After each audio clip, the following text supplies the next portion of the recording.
네,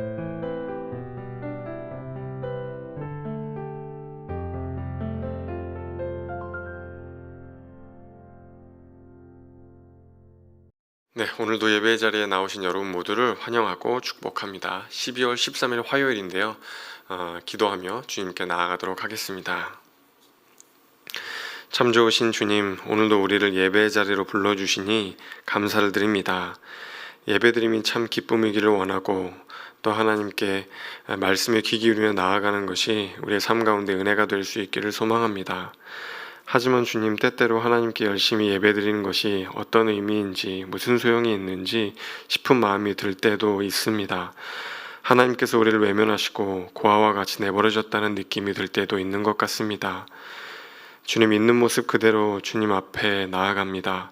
마음이 지쳐서 기도할 수 없을 때, 눈물이 하염없이 쏟아져 내릴 때, 그때에도 있는 모습 그대로 주 앞에 나아가오니 자비하신 주님, 우리를 받아 주옵소서. 이 시간 주님의 한 말씀이라도 들을 수 있기를 소망하며 주 앞에 나아갑니다. 감사드리며 예수 그리스도 이름으로 기도하옵나이다. 아멘. 오늘 하나님께서 우리에게 주시는 말씀은 에스겔서 23장 36절에서 49절의 말씀입니다. 에스겔 23장 36절에서 49절의 말씀, 제가 하나님의 말씀을 봉독하겠습니다. 여호와께서 또 내게 이르시되, 인자야, 네가 오홀라와 오홀리바를 심판하려느냐? 그러면 그 가증한 일을 그들에게 말하라. 그들이 행음하였으며 피를 손에 묻혔으며 또 그 우상과 행음하며 내게 낳아준 자식들을 우상을 위하여 화제로 살랐으며 이 외에도 그들이 내게 행한 것이 있나니 당일에 내 성소를 더럽히며 내 안식일을 범하였도다. 그들이 자녀를 죽여 그 우상에게 드린 그 날에 내 성소에 들어와서 더럽혔으되 그들이 내 성전 가운데에서 그렇게 행하였으며 또 사절을 먼 곳에 보내 사람을 불러오게 하고 그들이 오매 그들을 위하여 목욕하며 눈썹을 그리며 스스로 단장하고 화려한 자리에 앉아 앞에 상을 차리고 내 향과 기름을 그 위에 놓고 그 무리와 편히 짓거리고 즐겼으며 또 광야에서 잡류와 술 취한 사람을 청하여 오매 그들이 팔찌를 그 손목에 끼우고 아름다운 관을 그 머리에 씌웠도다. 내가 음행으로 쇠한 여인을 가리켜 말하노라. 그가 그래도 그들과 피차 행음하는도다. 그들이 그에게 나오기를 기생에게 나옴같이 음란한 여인 오홀라와 오홀리바에게 나왔은즉 의인이 간통한 여자들을 재판함같이 재판하며 피를 흘린 여인을 재판함같이 재판하리니 그들은 간통한 여자들이요 또 피가 그 손에 묻었음이라. 여호와께서 이같이 말씀하셨느니라. 그들에게 무리를 올려보내 그들이 공포와 약탈을 당하게 하라. 무리가 그들을 돌로 치며 칼로 죽이고 그 자녀도 죽이며 그 집들을 불사르리라. 이같이 내가 이 땅에서 음란을 그치게 한즉 모든 여인이 정신이 깨어 너희 음행을 본받지 아니하리라. 그들이 너희 음란으로 너희에게 보응한즉 너희가 모든 우상을 위하던 죄를 담당할지라. 내가 주 여호와인 줄을 너희가 알리라 하시니라. 아멘. 어제부터 저희는 에스겔서 23장의 말씀을 살펴보고 있습니다. 23장 말씀을 살펴보며 하나님이 어떤 하나님이라고 말씀을 드렸냐면 질투하시는 하나님이란 말씀을 드렸습니다. 질투하시는 하나님. 오홀라와 오홀리바의 이야기가 이제 계속 나오고 있는데요. 이 두 자매는 형제라고 했죠. 자매라고 했습니다. 오홀라가 언니고 오홀리바가 동생입니다. 오홀라는 뭐를 상징한다고 했죠? 사마리아, 북이스라엘을 상징한다 말씀을 드렸고요. 오홀리바는 예루살렘, 남유다를 이제 상징한다는 말씀을 드렸습니다. 그런데 이 여인들이 이방 나라를 의지하는 것이 하나님께서 보시기에는 영적인 간음이다라는 말씀을 드렸습니다. 그래서 우리를 사랑하시되 질투하시는 하나님의 불이 이스라엘과 남유다를 심판하시는 것이다. 이제 그런 말씀을 드렸죠. 오늘 이제 오홀리바 이야기가 이제 또 나오는데요. 오홀리바는 예루살렘, 남유다를 상징한다고 했죠. 근데 이제 이 오홀리바의 이름 뜻을 저희가 좀 살펴볼 필요가 있습니다. 오홀리바. 오홀리바의 이름 뜻은 뭐냐면요, 이런 뜻이 있어요. 나의 장막이 그녀 안에 있다. 나의 장막이 그녀 안에 있다. 이런 이제 뜻이에요. 여러분, 장막이 뭐죠? 장막? 하나님을 예배하는 곳, 성막, 이제 이런 뜻이에요. 그러니까 나의 성막, 나의 성전이 그녀 안에 있다, 이제 그런 뜻입니다.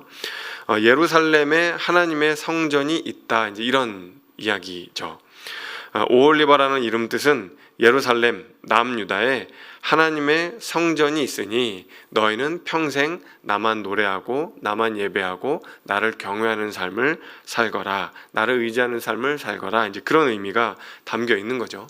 그러니까 이 오홀리바라는 이름에는 굉장히 멋지고 아름답고 그런 신앙적인, 영적인 그런 이제 의미가 담겨져 있는 겁니다. 그런데 이제 오홀리바가 행한 죄를 바라보면 참 이제 안타깝죠. 37절부터 이제 보면은 오홀리바가 행한 그 죄의 목록들이 쭉 이제 나오는데요. 이방 나라를 섬겼고 우상을 섬겼습니다. 근데 이제 이것이 하나님 보시기에 악하다고 이제 하는데, 어떤 분들은 이제 이렇게 이제 유다가 이방 나라를 의지한 것은 어쩔 수 없는 선택이었다, 이제 그렇게 이제 이야기하기도 해요. 왜냐하면 약소국가가 강대국의 힘 없이 어떻게 자기를 지킬 수 있겠는가, 이제 그렇게 이제 생각을 하기 때문이죠. 강대국의 힘을 빌려야만 약소국은 자기 자신을 지킬 수 있다, 이제 이렇게 얘기하는 거죠. 근데 오늘 말씀을 보면 어쩔 수 없이 수동적으로 다른 나라를 의지하고 어쩔 수 없이 수동적으로 영적인 간음을 한 것이다, 이런 이야기에 대해서 그렇지 않다, 아주 적극적으로 영적인 간음을 행한 것이다, 이렇게 이제 성경은 이야기를 합니다. 40절 말씀을 보면은 이렇게 되어 있어요. 또 사절을 먼 곳에 보내 사람을 불러오게 하고, 사절을 먼 곳에 보내 사람을 불러오게 하고 그들이 오매 그들을 위하여 목욕하며 눈썹을 그리며 스스로 단장하였다, 이렇게 얘기를 하고 있어요. 그러니까 남유다가 사절을 보낸 거예요. 그 사람들이 그냥 온 것이 아니라 남유다가 사절을 보내서 초청을 하고 와서 영접을 하고 목욕 재개를 하고 꽃단장을 하고 그렇게 이제 바벨론을, 아수르를 맞아들였다고 성경은 이야기를 하는 거죠. 여러분, 어쩔 수 없는 선택이 아니었다는 겁니다. 아주 적극적으로 영적인 행음을 하였다, 이방 나라를 의지하였다, 아주 극진하게 사절단을 파송해서 성대하게 맞이했다, 이제 그런 이야기를 하고 있는 겁니다. 그뿐이 아닙니다. 남유다 사람들이 예루살렘의 성전으로 와서 지금 예배를 이제 드리고 있잖아요. 지금 예배를 드리는 장면을 쭉 이렇게 보여주고 있는데, 이 예배를 드리는 사람들의 손을 보니까 여러분, 피가 묻어 있어요. 여러분, 이 피가 왜 묻어 있을까요? 피 묻은 채로 성전에 나오는 것 자체도 문제지만 여러분, 왜 손에 피가 묻어 있을까요? 이 피는 누구의 피일까요? 오늘 말씀을 잘 읽어보면요, 이 피는 자기 자식들을 제단 위에 바치느라 묻은 피예요. 우상의 제단에 자기 자식들을 잡아서 제물로 바치느라, 그 자기 자식들을 잡느라 흘린 피가 묻어 있는 거예요. 여러분, 그러니까 굉장히 악한 거죠. 슬픈 일입니다. 자기 자식을 우상의 제물로 바치는 부모가 어디 있단 말입니까? 그런데 이것이 남유다 안에서 일어났고 그 피를 묻은 채로 하나님께 예배드리기 위해 온 거예요. 그러니까 이것이 하나님 보시기에 얼마나 악하고 슬픈 일인지 그런 거죠. 그러니까 하나님께 예배를 드리러 오기는 왔지만 사실 실제로 하나님께 예배드리는 삶을 사는 거예요, 아닌 거예요? 아닌 거죠. 그냥 껍데기만 예배드리러 왔지 사실 삶은 하나님께 전혀 예배드리는 삶이 아니었던 그것이 바로 남유다입니다. 여러분, 오홀리바의 이름 뜻이 뭐라고 했죠? 내 장막이 그녀 안에 있다. 내 장막이, 내 성전이 그녀 안에 있다. 그러니까 하나님께서 오홀리바를 태중에 잉태하시고 그녀를 세상에 보내실 때 얼마나 기뻐하셨겠어요.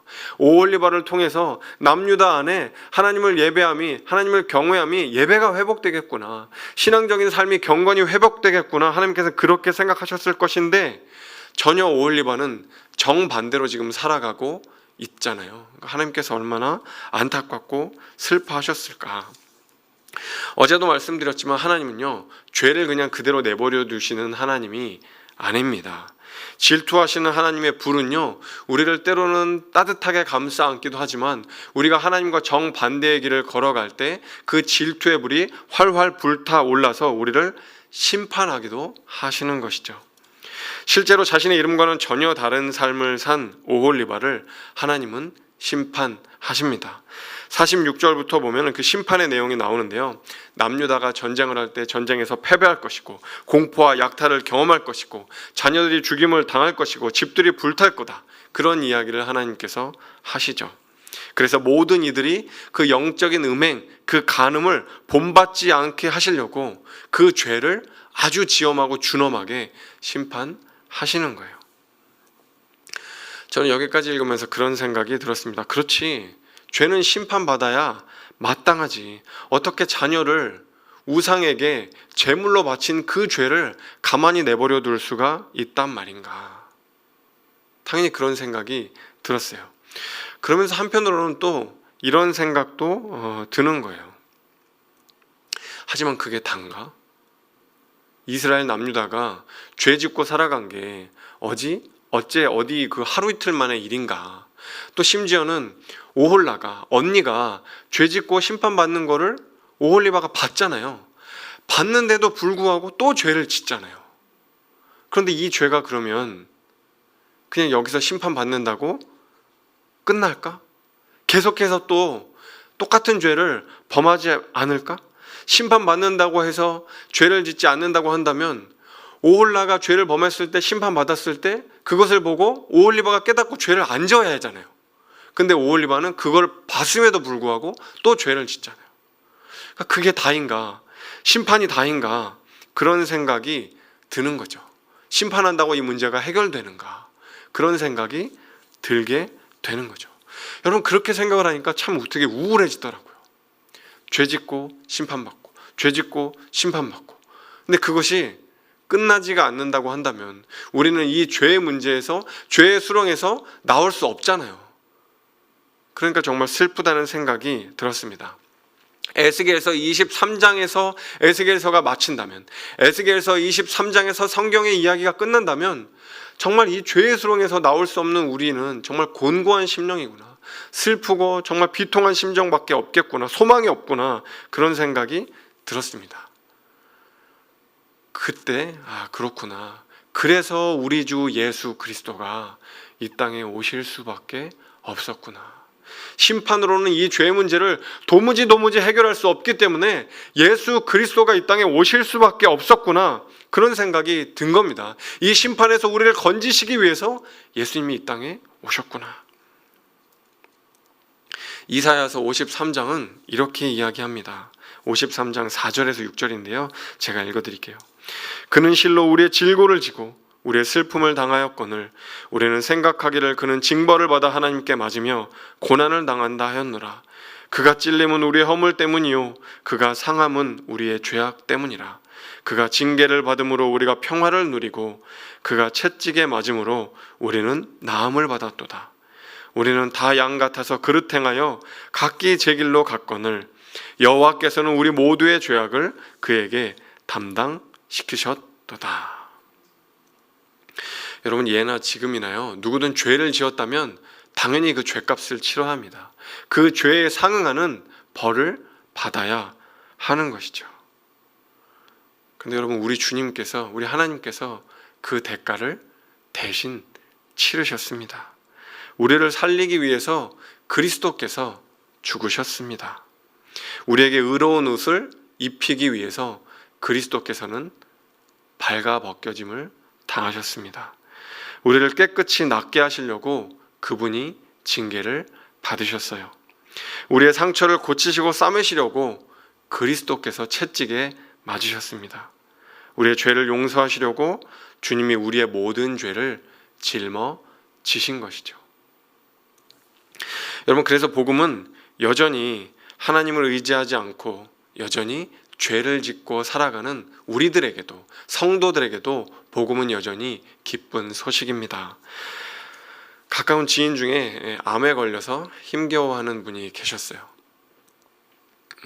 이제 몸에 다 전이가 되고 아주 힘겨운 그런 상황 가운데 계셨습니다. 그분을 위해 이제 하루는 기도를 하는데 하나님께서 오늘 이 이사야서 53장의 마음을 제 마음 가운데 떠올려 주셨어요. 특히 이제 53장의 5절 말씀, 그가 채찍에 맞음으로 우리는 나음을 받았도다. 그가 채찍에 맞음으로 우리는 나음을 받았도다.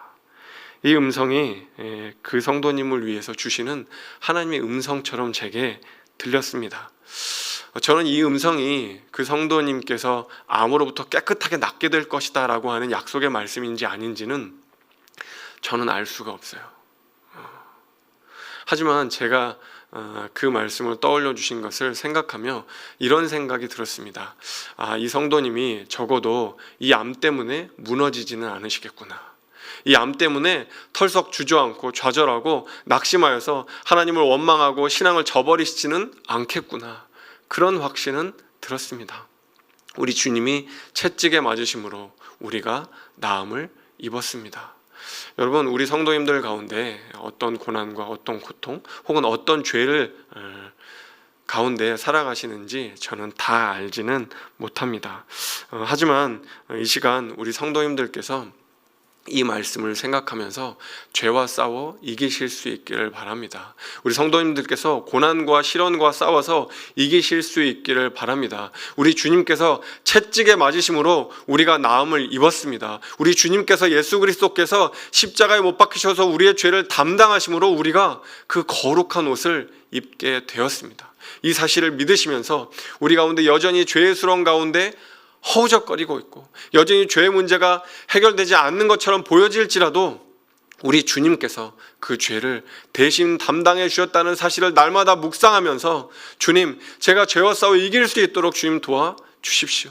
제가 주저앉지 않을 수 있도록 이 고난과 시련과 싸워 이길 수 있도록 주님 도와주십시오라고 기도하시며 죄를 이겨내고 시련을 이겨내며 우리에게 맡겨주신 믿음의 경주를 잘 마치실 수 있는 우리 사랑하는 성도님들 되실 수 있기를 간절히 소망합니다.